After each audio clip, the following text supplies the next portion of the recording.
Thank you, Whitfield faculty and staff, for creating an environment where my classmates and I were able to learn and grow for so many years. Thank you, Mom and Dad, for teaching me, supporting me, and encouraging me to make wise choices. And thank you to all the parents and mentors of my classmates for the crucial roles you play in each of their lives. Thank you, Dr. Brooks, for all of the leftover bread on Thursdays. Dr. Boswell, thanks for all the dating tips. Thank you, Joseph Sapanic, for having the most outrageous laugh, probably of anyone who's ever lived. And finally, thank you to the senior class of 2019 and to the other students of Whitfield Academy for being a part of this journey. I've been thinking about this speech for a while and I didn't know what to say, so I was talking to our valedictorian Elaine about it. I wanted to avoid saying the same things, but then I realized that since I'm the salutatorian, I get to talk first, so I was like, great, I'll just use her speech and then everybody will think that I wrote it. I didn't actually do that. Maybe. Sometimes we need a little inspiration to get us thinking, don't we? And usually that inspiration comes when we're not even looking for it. For example, you wouldn't escort a toddler at church to the bathroom with the expectation of some deep words of wisdom. Now, if you're here today and you spend a lot of time working in a church nursery, you might expect that, but the rest of us don't see that sort of thing every day. So, a few months ago, I was helping one of the moms at our church by taking her kid Jonah to the bathroom. And as he washed his hands, he was telling me this really long story about his afternoon. And I'll be honest, I wasn't really paying attention because I couldn't understand half of it.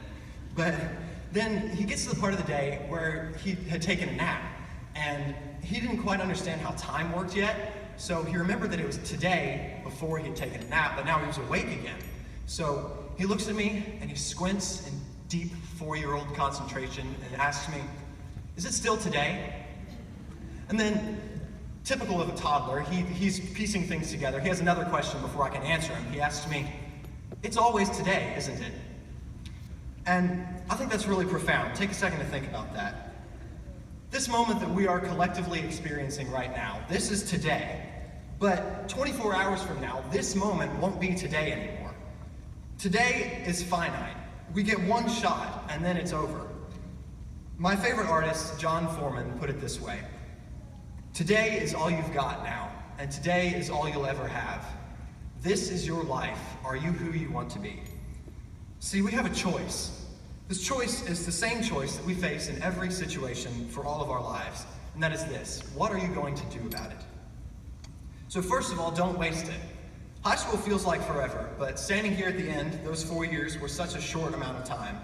So for those of you with a year or more before you graduate, cherish the memories you make with your friends. And don't wish your days away. Look at every day as an opportunity. Get to know somebody better. It's really easy to talk to people once you understand that everybody's human. Explore something new and discover the things that you love along the way. Senior class, we're about to leave what we have known and begin something new. We face the same challenge, but with a broader scope as we bridge the gap into adulthood. Will you live passively, just letting the days roll by? Or will we actively search for ways to inspire change? Ephesians 5:15 and 16 says, "Look carefully then how you walk, not as unwise, but as wise, making the best use of the time, because the days are evil."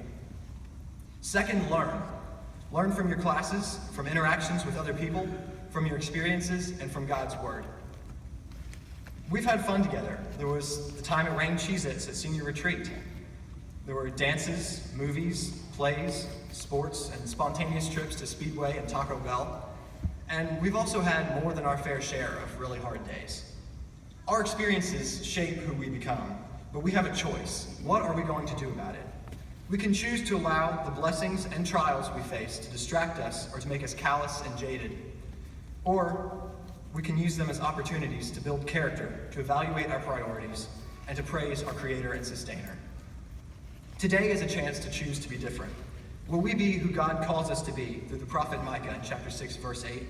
People who do justice, love mercy, and walk humbly with our God? Will we learn from the preparation we have received and live it out so as we're stepping out into our own lives? So, classmates, I wish you all success in whatever path you choose. I pray you will glorify God and be who He has called you to be. And I ask you to remember that it is always today. So what are you going to do about it?